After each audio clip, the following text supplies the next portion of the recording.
welcome. J.Belle is back with Breaking the Ceiling. We're doing things a little bit different this year. Obviously, last year we kicked it off. I did 6 interviews with different radio personalities, got a lot of love for it. So me and the radio fam decided to bring it back, and we're doing it different. We're doing mini panels, and my first panel here is with digital creators. Now, these 3 guys I worked with at Radio 1 when I was an online editor. This conversation, it's going to be good. They're all digital creators. They've all worked on the digital side. They're still working there. They're also media personalities themselves. So I'm not even going to hold it anymore. Welcome, my guys here. Digital creators panel, Nia Noel, Aliya, Faust, and J.R. Bang are here. Hey, we got applause sound. We got a sounder. Here you go. Hey. Oh, okay. Hey, that's what we got to do for the black folks, right? One more time. Set this conversation up right. Run it back. For people that don't know you guys, I'm going to let you introduce yourselves, kind of run down your bio a little bit one by one. I am Nia Noel, based out of Columbus, Ohio, still working for Radio 1 Urban One. I'm an on-air personality for Magic 95.5, and I also help with a lot of digital stuff in my region. Been in the industry as long as some of the people that I work with have been alive. Worked at several stations across the company and just kind of got thrown into digital, and now digital is my life. I'll just leave it at that.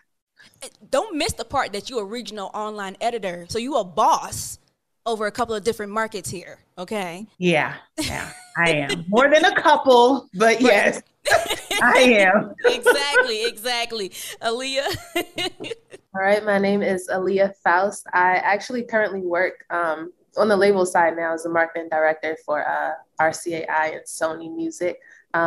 Met these wonderful people at Radio 1, where I was online editor in a few different markets, Baltimore, and then actually transitioned over to syndicated radio at Reach Media. And that's kind of life, still doing my thing on the digital side, even though I'm not fully in it full time, but gospel goodies, goodie gang. That's where I still keep my hand into the digital space. So. And you are also a radio personality yourself. Yes. How could I forget that? That kind of stumbled into my lap.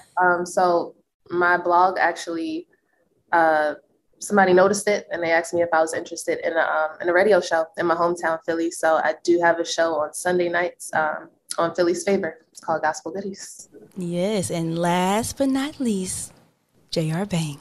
Oh, I'm leased here. Y'all got it.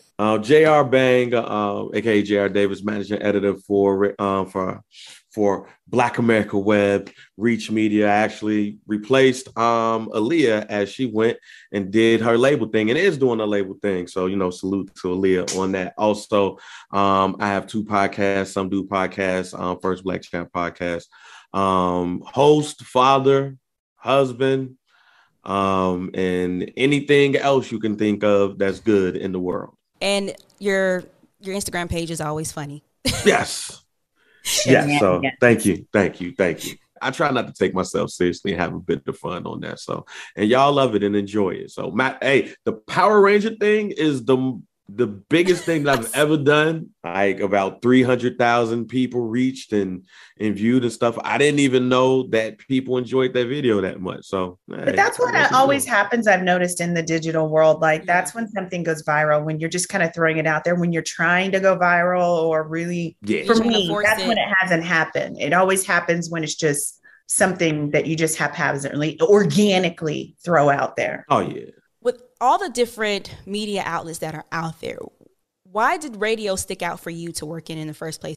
It was nothing that I was trying to do. I have family in the business. Shouts out to my homie Sam Silk, my big cousin. I was working in retail for years and I was doing music. Just so happened to do a show with him, Family Day at WGCI. I think it was 2005, and still didn't decide to pursue anything until around 2009. Graduated from the Illinois Center for Broadcasting in 2010. And then that's when the bug happened. So it was really, I ain't got nothing else to do. Mm-hmm. I'm bored. So let's see what happens. And it's turned out to be a very rewarding, about 10, 11 years. The stories where I hear people say, "Oh, I just fell into radio," always gets me. I'm like, how do you just fall into it? You know, Yeah, I was literally, it was literally, I ain't got nothing else to do. Yeah, I literally fell into it. Like my whole thing was writing, and of course, radio is journalism. But like in school, when I was a kid, all I ever did was everything towards writing. So at the time of just building my life to become that, I didn't realize that was something I could do in radio, but I also came in at a time where digital was becoming kind of prominent in radio. Somebody knew I was a writer and they're like, hey, I need somebody to look after, like, help me with these sites, look after these sites. And that's how I got into it full time. But even before that, I was working at a radio station because like JR, I needed something to do. I just got out of school. And I was like, well, they're looking for some promotions assistance, and I'm doing this on the side with the magazines and freelancing. Let me at least stick into the field of journalism. But again, while I was there, somebody, they just needed help with the journalism side of it on digital. So that's how I got into it there.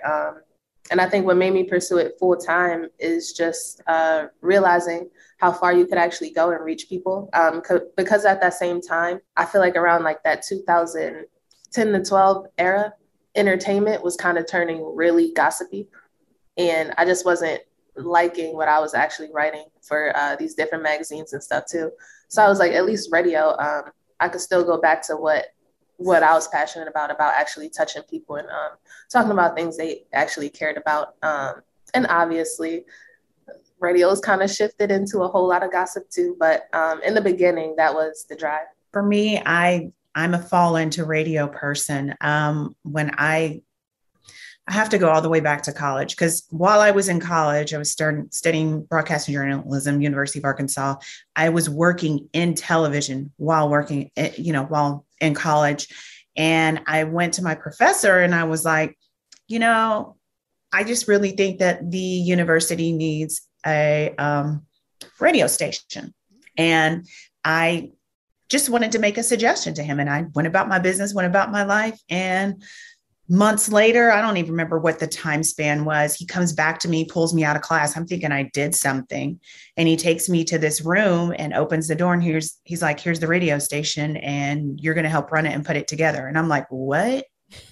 This is not what I do.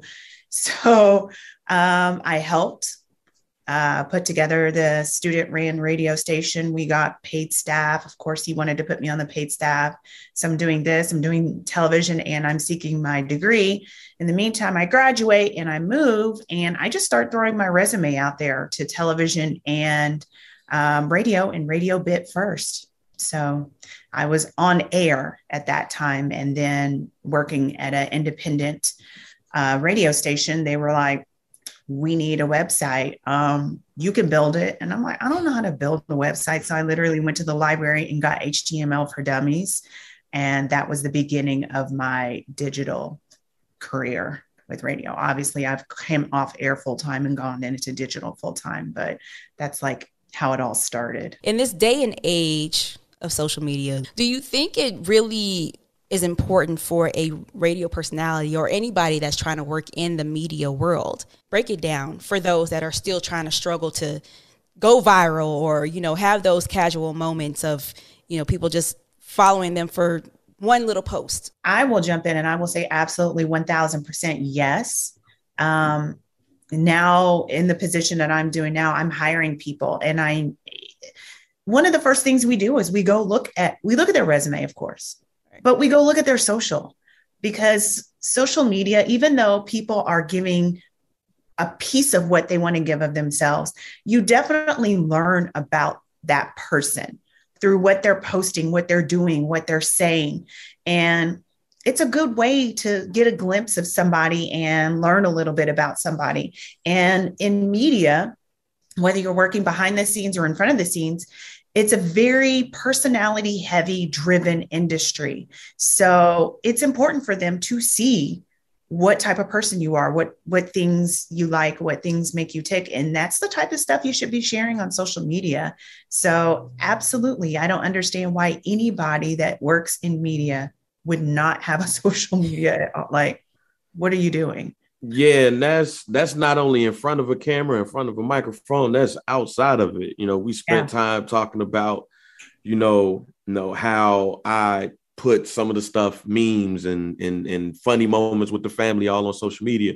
And I'm just the managing editor. Now, before that, I did run, just like you all did, run a college radio station and things of that nature. But even then, I was like, I don't want to take pictures. I don't want to do this. I don't want to do that. But the minute I started doing those things, it grew. And then from there, started making web series and video features, and it grew even more. I remember actually I had interviewed and applied and interviewed and went on air, had my on air audition for Radio 1 Cleveland. And I remember people there saying, well, if you're doing all of this in Chicago, why you want to come to Cleveland? Now, my thought was, because I'm going to get paid more and I'm going to get insurance. I got a baby, so I'm going to need all of this. But people saw what I was doing on social media, from hosting shows, events, the web series and all of that. And they're like, yo, you're doing so much and you're showing so much on social media. So that's needed for anything that you do, whether it's on or off the camera. But all it does, if you don't do it correctly, is enhance your profile, and you can monetize it as well. You guys hit the nail on the head. To Nia's point too, social media kind of is your resume. And I know when I was in like a hiring space as well, I would go on social media. If I'm looking for a digital creator, I would go on their social media and see what they're creating. So if I see you created a video and it looks crazy, that kind of tells me what you might do for us. A lot has changed in radio, but you still have those old school people that think that radio personalities and digital can do it all by themselves. So I want to like kind of break down the importance of having a social media manager who properly manages and helps promote a brand, the station's brand, as well as promoting that personality. Because we're only one person. We can't be on the air, post 2 blogs, and then post funny stuff on social media. No, you can. Mm-hmm. You just have to prioritize things. You can post on the website and you can schedule it. You could do that before you go to work. When you get to work, you want to make sure you set your appointments. At 9:30, at 9:43, we giving away tickets to go see, the Jonas Brothers. Y'all make sure y'all tune in to insert whatever stations here. The social media manager is there to help you along that way. And not only do stuff for you, but do things for the station as a whole. Just do what you're paid to do and be impactful by doing it. I think sometimes we overthink things, and you think that you have to have a camera here or a big production. It's just about prioritizing. And that social media manager, that editor, that digital program director is there to not only help you, but to help the station as a whole. Yeah, I think a lot of it, to piggyback on what JR is saying, is that we do overthink it. But one thing that is on our side is if you initiate time management. I think the thing about a lot of on-air personalities is that they think, oh, I'm on the air from 10 to 3, and they think that that's their time slot to work.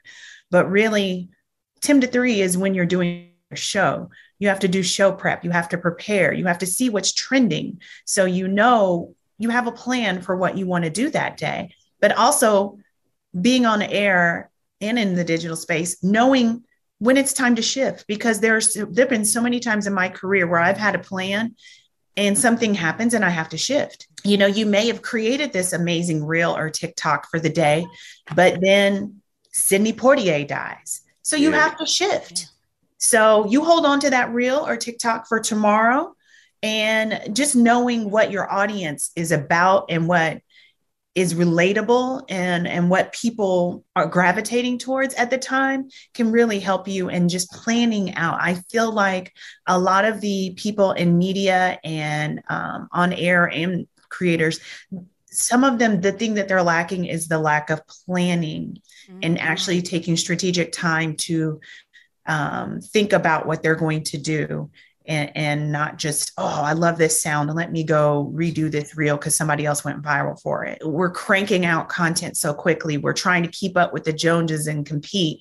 But what are you doing to really strategically plan your brand and plan what you want to do on a daily basis? I think that's where a lot of us have gotten away, just because of the fast turnover content. Oh, this is hot. This is the trending sound. This is what everybody's doing now. I think that's pulled us away from the core of a lot of the things that we need to do. For the overall brand and having that extra help, I don't think a lot of radio companies still understand how important it is to have a person that strictly manages that, social media profile for their station and how they want that aesthetic to be. So that's the kind of thing I wanted you to talk about a little bit more. As an online editor, digital program director, whatever you want to call it, that type of position, right? Mm-hmm. You got to film, you got to edit, you got to do social media, you got to do the website, you got to handle sales stuff probably. You have to be a liaison to jocks. You got to be a liaison to the program director. You got to be a liaison to the promotions director. You have a lot of things on your plate. So if there was one person that could just focus on social media, I think it would be great for all involved. But because of radio and because, that we know people take jobs and consolidate other jobs and to try to save a buck. The digital person really is one of the few jobs inside of a radio station that literally touches every department, and they touch it in multiple ways as well. So it's not just, you're doing one thing. You could be doing probably 5 things for a department and do a different 5 things for another department. So it would be great if there was one person that can focus on just this, one person who did a great job at that. Shouts out to my man, Glenn Woods.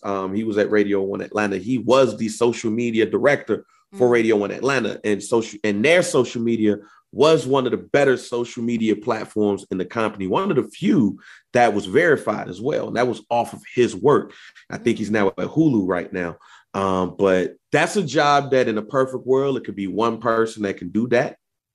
But we work in radio, so it's a lot of job consolidation to save some money. Yeah, I agree. And I also think that the nice thing about having one in-house, if you have one at your station, is that person also, something that JR didn't mention, is the person to go to for finding out what's happening, because social media is ever changing and it changes so quickly. They tell us on a Monday and Tuesday they're rolling out a new product.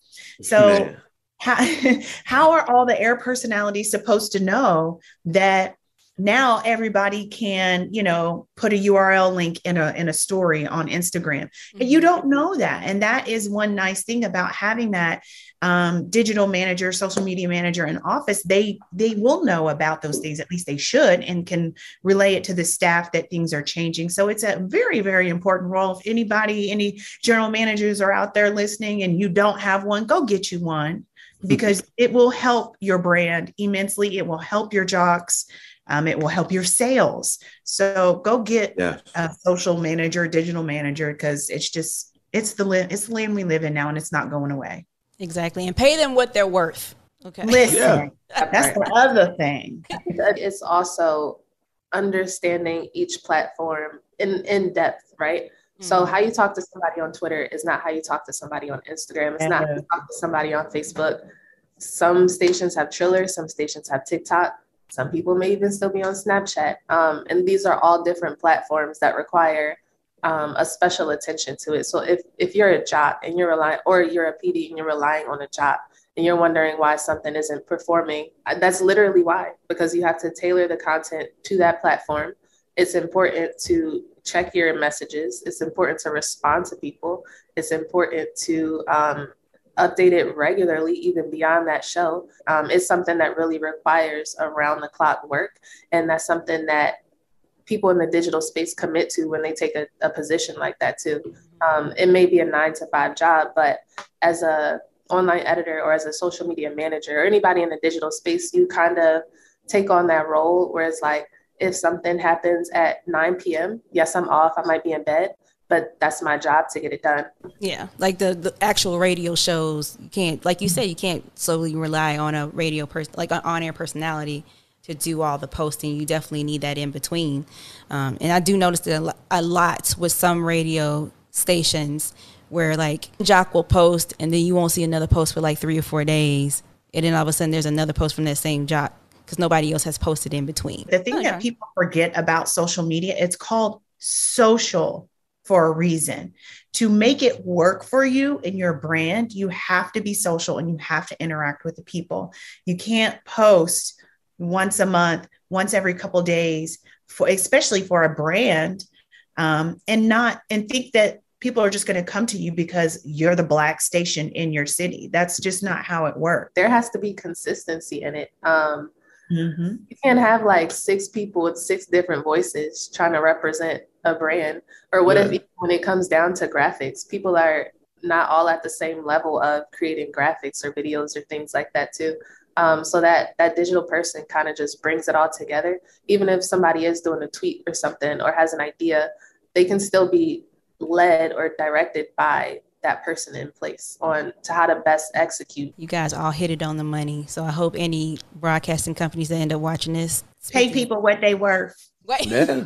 You guys also create on your own brands, and then you have to create with, you know, the broadcasting companies. How do you balance that out so that you're not getting burned out? I don't. I'm not. I'm going to tell you right now. I'm not even going to lie, sugarcoat it. I suck right now. When it comes to maintaining my personal brand along with maintaining my job. I do 2 podcasts outside of this. But I also have 3 kids, all under the age of 8. Then I'm married. So I try to blend my personal content with the kids and the wife to continue that. But there's also other things that I do outside of the podcast. And I also help out other people. And then I got a job. And it's not just that I have a job, no, I don't have just a regular job. Yeah. You know, Nia would call me number 2, you know, sometimes. But that number 2 is also because, you know, number 1 might take some time off. So when that happens, who comes in? Probably, I would say on our team, I'm the most experienced person outside of our director of content. So whether I was number 2 or not, I'm the most experienced. That's a lot of weight that's put on my shoulders. And then you want me to turn around and do a TikTok? Nah, it's not going to work like you want it to. At the same time, you have to prioritize that to maintain. You don't want your job to be the only thing that you do. You have to put some side of time to make sure that your brand is what you want it to be. Like, I'm jealous of Nia. You know, at the fact, I'm jealous. Look, Nia, because what Nia won't tell y'all is Nia's famous. Nia be doing fashion stuff. And I know the fashion thing is a lot on her plate. She has her own personal brand that she has to take care of. And then she got to deal with Cleveland, Columbus, Cincinnati, and Indianapolis. That's a lot. But she do it with a smile on her face. She might be stressed and everything, but she don't let the team know it. She better than me. I'll turn my camera on all right, the time. That's what I'm saying.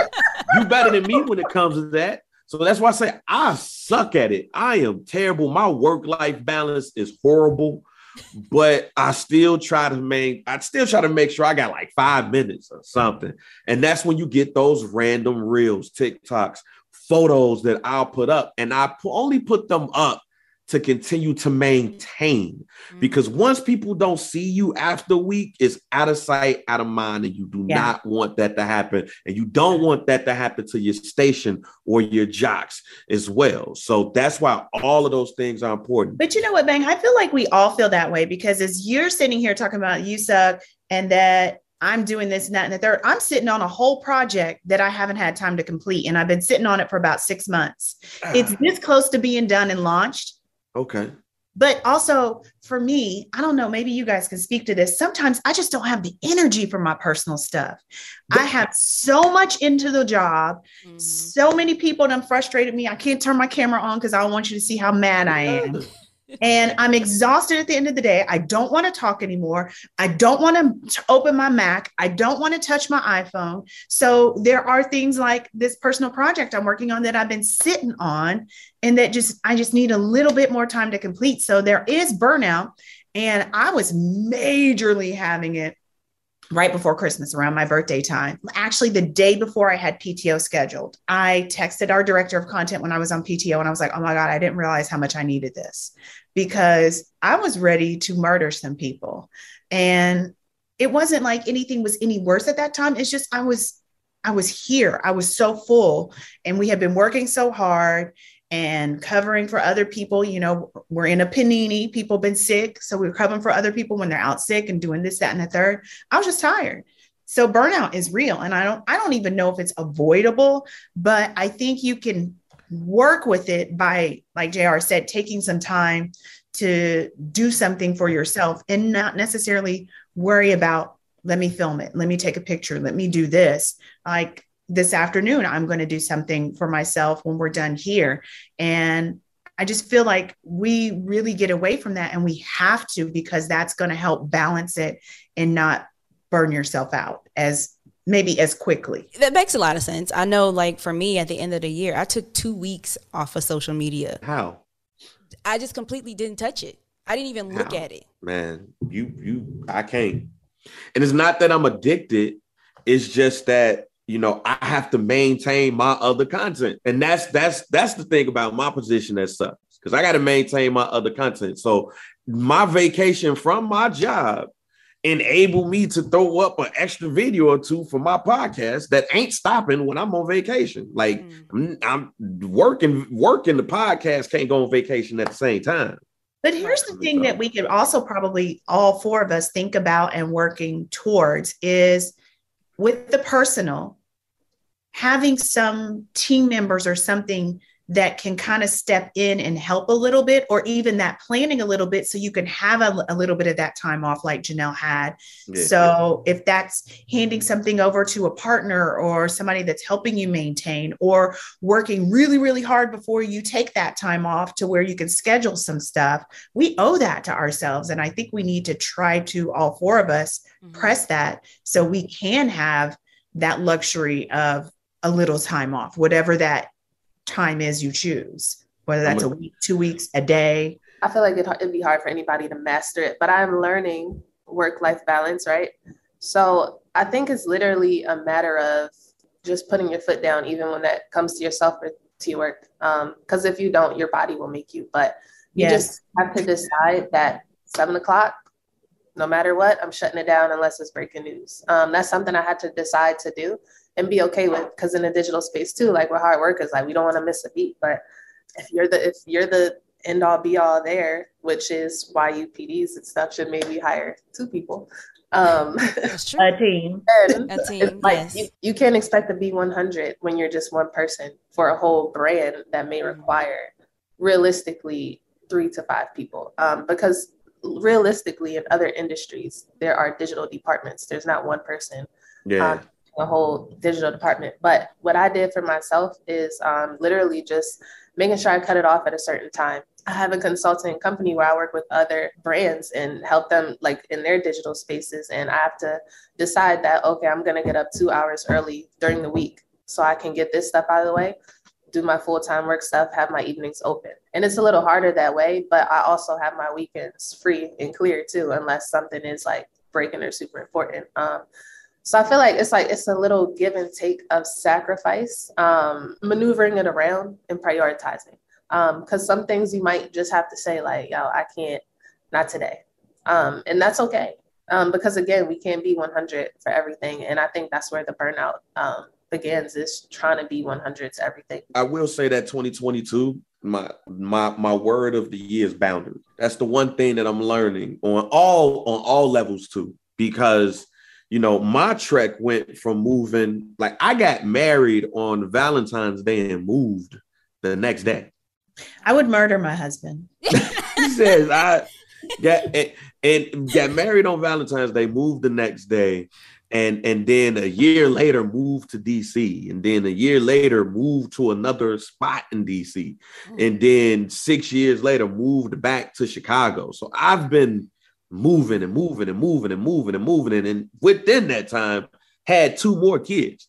So there's been a lot that I have done for myself, but to myself in 7 years. So boundaries is going to be the word of the year for me, because I have to keep myself in check. And not only for me, but, for my family and everything. And if health issues have happened these last last year and a half that have made me go, nah, I really got to hold. Thinking about what Aliya said and then combining boundaries with it. So maybe all of us can take that boundary of from 7 to 9 p.m. at night. That's my quiet time. That's my hobby time. That's my cooking time. I watch my favorite show. So maybe that's a boundary that all of us can take, is that a boundary of time, knowing this time slot is mine. And then telling people that back us or help us that, hey, this is where I got to take this time of block. So if something pops, I'm really going to need your help then. I think there's something we can all learn from that. And I'm just putting it out there because I'm listening to all of us talk and absorbing it. And I'm like, I need to do this. I need to do that. Let's combine this. Like with our jobs, former jobs and current jobs, like, we're family, it's just one of us in the building, you know what I'm saying? But when we get on a call, when we get on Slack or whatever, it's all of us. It's like, now we're Captain Planet, now we're Voltron, and now we're all connected. But the other part about that is this is a job that a lot of people don't necessarily know. Like, we've all been in a building where somebody came to you and said, oh, this is my digital guru, or this is the IT computer person. I don't think there's ever been a time where somebody's consistently got my job title right. Like, you might get 1 week that they say the title right, but the other 2 weeks is like, they got it wrong. So it's a kinship, and we all been through it. We know what a program director do. We know what a general manager do. We know what a DSM do. We know what an IMM do or supposed to do, an integrated marketing manager. We know what an account executive supposed to do, a board op. Very rarely you get in any company, and this isn't any company, very rarely you get people that know exactly what we are supposed to do. Or what we're currently doing. Or we're currently doing. So it's a kinship. We know we do so much, whereas the other person can get on the phone with somebody and we already know what it is, and vice versa. And we already know what we could probably do to help that person too. Yeah. And that conversation might not only help that person, but it might help that market too.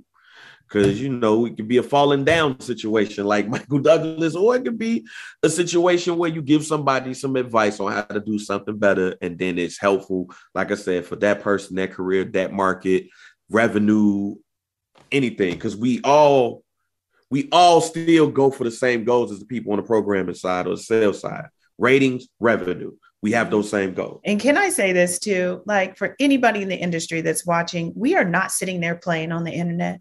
When you walk up and you see us looking at a meme or looking at this is not the way you do it, and it's not playing. We're like, I can bet all 4 of us have been accused of playing on the internet while we're at the job. I don't even want to talk about mine. I just don't. The internet is our job. We're not sitting there playing on the internet. It is our responsibility to have our finger on the pulse and know what's going on. I just had to say that because a lot of people think, oh, our digital person, they just play on the internet all day. Or they just make a post, 1 or 2 posts a day, and then that's it. That's all you got to do. Just like you don't want to play that specific song. We don't want to play that. We don't want to look at that meme, but it's our job. That's true. Yeah. That is true. I know we were talking about it a little bit earlier about planning content, but do you personally sit down and say to myself, like, what am I going to post for this coming couple of weeks or whatever? Like, I do. But sometimes that it gets thrown out because of life or because of events and stuff. But I do plan. My iPhone is my friend, because if you saw my notepad, child, that's where a lot of my planning happens. Or if I get inspired while I'm out or I have an idea, I forget a lot of things. So I'll jot it down on my notepad. I have a list of things in my notepad, and then I'll go back and I'll write a date next to it. Or I'll send myself an email and I can work it out later. But I do a lot of planning, but there are a few things that are fly by night too. I'm working on a piece of content, a little TikTok reel.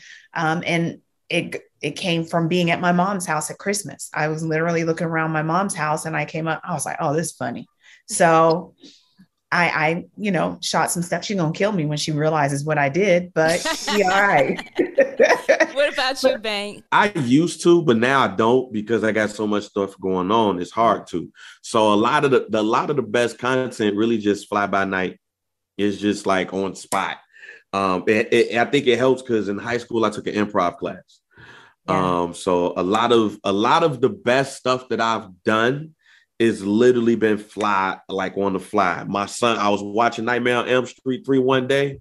I was like, let me go grab Trey. That's my oldest. Let me go grab Trey. He's never seen this. And he's just sitting there like, man, you was watching this when you was how old? Younger than you. And it ended up being an interesting conversation with him that people liked, and it was funny. And I find myself doing that rather than, all right, today I'm going to do this, going to do that, because it doesn't end up as impactful as I would like it to be. Because I feel like a lot of for you, your comedy is within your life because your kids are hilarious, especially Trey. I love conversations with Trey because Trey is an old man. And when he sees something you do, and then he got something to say about, like, especially when you talk about parenting, oh my gosh.